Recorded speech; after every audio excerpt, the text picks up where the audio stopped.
To man is to error, someone said. Think of the truth of that statement. How deeply do you consider it? Or how many times does it even cross your mind? Mistakes are an inevitable part of life. While sometimes we want to be perfect for everyone, we can't. It's impossible. Because what is my right is not your right, and it's not someone else's right. So to cross other people's paths is something we really cannot avoid as long as we are associating with people around us.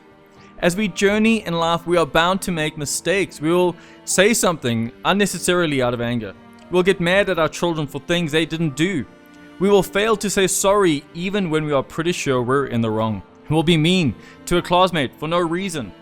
There are people we will talk ill of even though they've never wronged us.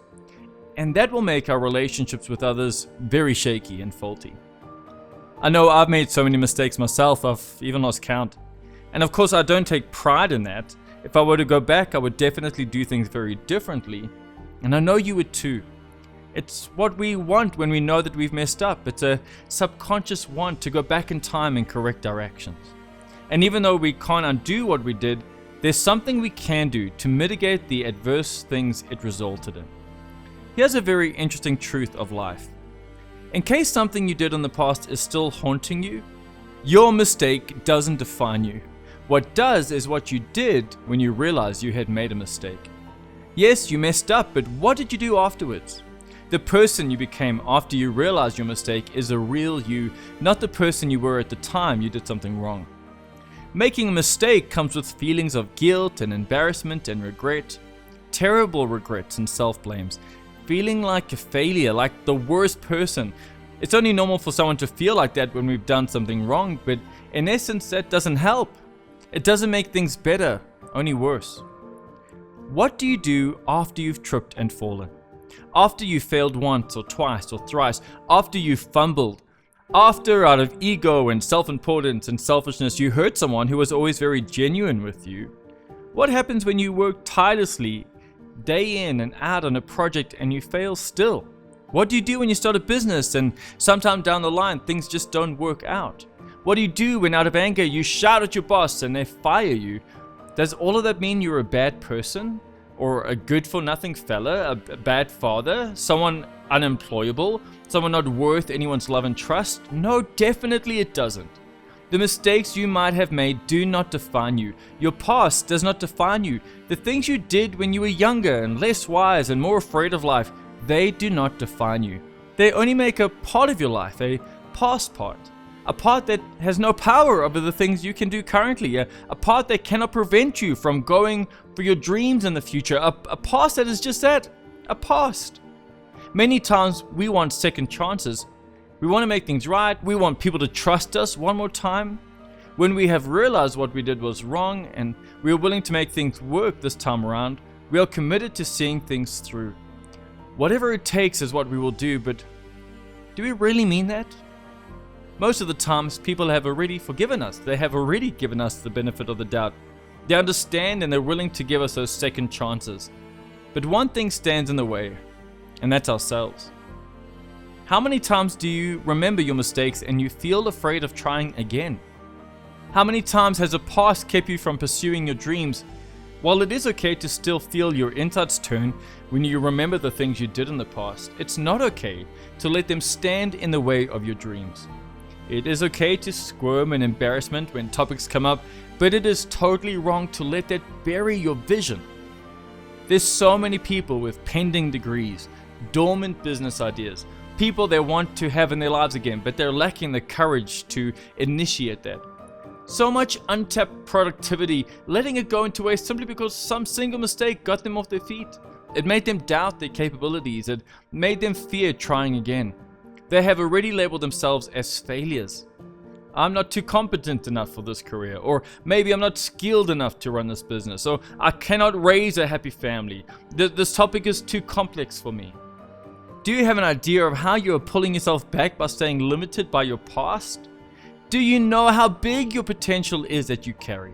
How much better and further you could go if you just stopped worrying about how many times you failed in the past, rose up and tried again as a wiser person.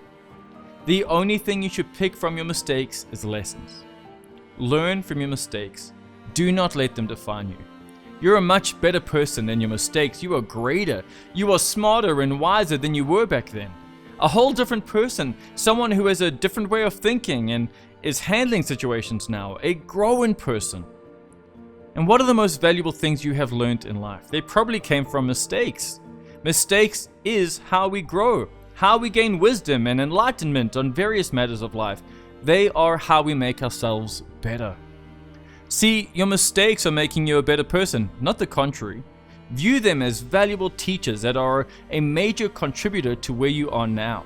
See them as giving you maturity and an increased understanding of how the world operates. They let you know the things you can do and cannot do, where you can do them, and to whom or with whom you can do them with. Feel the embarrassment or regret or whatever past mistakes make you feel, but don't let them keep you from pursuing your goals. Wake up and rise higher than your mistakes. Go out and try again. That thing that you failed in the past due to a mistake, try it again and again and again and again. Nothing will heal that pain of the mistake faster and better than going back and doing that thing better and right. That is the best revenge you can take on your past failures. A man's courage is not determined by how many times they fall, but how many times they rise up after falling. Winners are people who simply refuse to be confined by their past. People who refuse to let their mistakes define them. People that are willing to go beyond their mistakes and dream more. A single mistake is not worth your entire life. Stop focusing on what you did wrong and start focusing on what you are doing right. The slip of the tongue, the miscalculation you did, the opportunity you missed, all of those are not who you are. You are not your mistakes. So don't let them define you. Just pick the lessons and let them guide your future deeds and decisions. That is the best thing your last mistake can do, helping you make more informed choices. Everyone makes mistakes. From literate to illiterate to professionals, children to adults, men and women, everyone has a mistake they've made. Some have been able to outlive theirs, while others wallow in the aftermath of what they did. The difference is all how we handle these mistakes. Failure is only an event, not a reality. And when we fail, the most courageous thing to do is just to rise up and go beyond our mistakes.